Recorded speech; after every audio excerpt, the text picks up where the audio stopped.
చాలా తీవ్రంగా ఉంది. ఈరోజు మనము శ్రీ వినాయక ఫౌండేషన్ దాదాపు 100 కిలోమీటర్ల ప్రయాణం చేసి మహాపుణ్యక్షేత్రము కలియుగ దేవుడు కాశిరెడ్డి నాయన ఆశ్రమం దగ్గర రావడం జరిగింది. జ్యోతి క్షేత్రం దగ్గర చూడి కొండలో ఉన్న జ్యోతి దగ్గర ఉంది. ఇక్కడ జ్యోతి క్షేత్రం దగ్గర ఇక్కడ వచ్చిన చాలా మంది వృద్ధులు ఇక్కడ చూసి మహిళలు ఇక్కడంతా స్వామి దగ్గర సేవకులు కాబట్టి ఇక్కడే ఉన్నారు. వాళ్ళందరూ అంటే ఇంటి దగ్గర నిరాహార గురైనోళ్ళు, దిక్కు దిశ లేని వాళ్ళు, కొంతమంది అబ్బాయిలందరూ స్వామి దగ్గర సేవ తిరుగుతూ ఇక్కడే ఉన్నారు.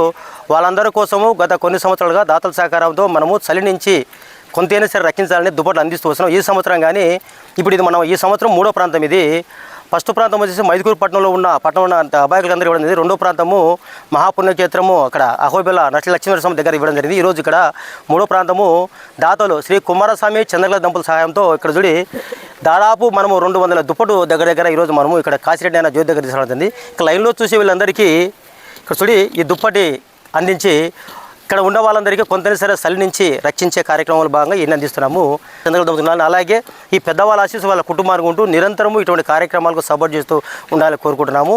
థ్యాంక్ యూ కుమార్ సార్, మీరు నిరంతరము ఇటువంటి కార్యక్రమాలకు సపోర్ట్ చేస్తే కన్నా ఇటువంటి అబ్బాయిలకు నిరంతరం సేవ చేయడానికి మా ప్రయత్నం చేస్తూ ఉంటాం. శ్రీ వినాయక ఫౌండేషన్ సపోర్ట్ చేయండి. Thank you. జై హింద్.